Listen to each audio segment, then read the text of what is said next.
घोडा भनेर खच्चड राखिरहेको छ क्या यिनीहरूले खच्चड जस्तो लाग्यो यार मलाई त घोडा त होइन सिनहरू चाहिँ बवाल बवाल रहेछ कि यहाँको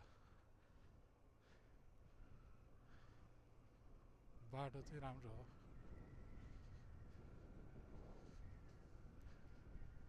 माया फेवा तालैमा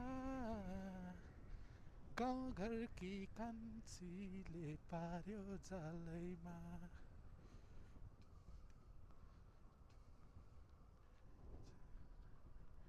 यहाँबाट चाहिँ हामी अब टक्क कागबेनीतिर जाँदैछौँ होइन त्यहाँ कागबेनीमा गएर अब एकछिन बसेर नास्ता सास्ता गरेर अनि त्यसपछि हाम्रो टुर भनेको चाहिँ ठ्याक्क अप्पर मुस्ताङको लागि स्टार्ट हुन्छ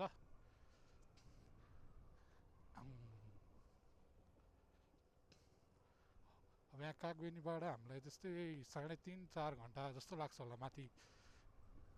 अप्पर मुस्ताङ पुग्नलाई हामी आज चाहिँ अब गएर लो मान्थाङमा बस्छौँ अनि भोलि बिहान अर्ली मर्निङमै 6-7 बजीतिरै उठेर त्यहाँबाट चाहिँ हामी फेरि कोरोला बोर्डर जान्छौँ एन्ड देन फेरि कोरोलाबाट ब्याक भएर चाहिँ भोलिको बसाइ चाहिँ मेबी हाम्रो कागबेनी हुनसक्छ अनि पर्सितिर चाहिँ सकेसम्म पोखरासम्म पुगियो भने अनि त्यसपछि पोखरामा गएर अलिकति इन्जोय गर्नुपर्ने हुन्छ हामीले किनभने हामीले इन्जोय नगरेको धेरै भयो पोखरामा गएर अलिकति इन्जोय गर्नुपर्ने हुन्छ ठ्याक्कै न्यु इयर पनि पर्ने रहेछ सो इन्जोय गर्नुपर्ने हुन्छ काठमाडौँ छोडेर यार यो कागबेनीतिर आउँदा त छुट्टै संसारमै आएको जस्तो हुँदो रहेछ नि हुन नि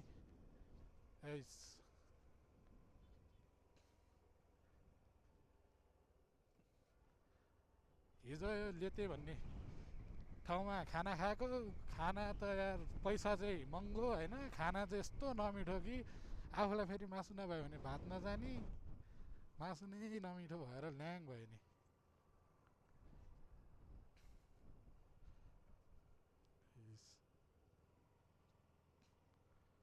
यहाँ धेरै जस्तो चाहिँ टाटा सुमो अनि त्यसपछि स्कर्पियो अनि त्यसपछि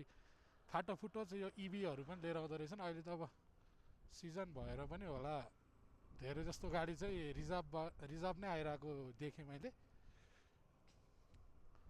हिजोसम्म त यस्तो डेन्जर पानी परेर ल्याङ भइरहेको थियो धन्न आज यो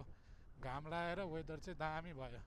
आज पनि पानी पर्ने हो कि भन्ने छुट्टै टेन्सन भइरहेको थियो रेनकोटहरू सब व्यवस्था गरेर बन्दोबस्तले हिँडेको थियौँ हामी हिँड्न चाहिँ तर आज मौसमले पनि साथ दिइरहेको अवस्था छ ल फाइनली केटा हो हामी कागबेनी